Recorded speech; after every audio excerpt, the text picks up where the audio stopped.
Νομίζω ότι τεθήκαν κάποιες ερωτήσεις. Υπάρχει μια... Ας μας απαντήσει.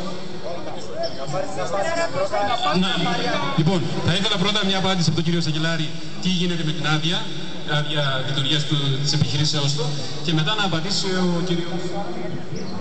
Για την άδεια λειτουργίας έχει πάρθει η απόφαση από το Συμβούλιο Επικρατείας και ισχύει ακόμα αυτή η απόφαση.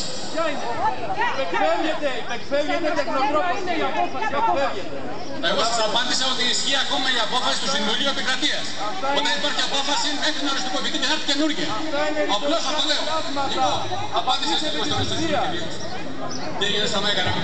Σας λέω και πάλι, δεν είμαι δικηγόρος του κυρίου Σαγγελάρη. Ούτε ήρθα εδώ να τον υποστηρίξω. Ήρθα να σας πω τρία πράγματα. Αναφορικά με αυτό που είπε πριν η κυρία, θέλω να σας πω, στα Μέγαρα, εδώ και πολλές δεκαετίες, υπάρχουν εκατομμύρια πληθυσμός κτηνοτροφικός, ο οποίος είναι δίπλα με τους ανθρώπους. Υπάρχει πρόβλημα και στα Μέγαρα, το οποίο λύθηκε. Υπάρχει ένα θέμα σοβαρό, το οποίο στα Μέγαρα λύθηκε με το εργοστάσιο επεξεργασίας της Σκοπριάς του κτηνοτροφείου. Τελείωσε αυτό το πρόβλημα. Σχόλασε. Δεν ξέρω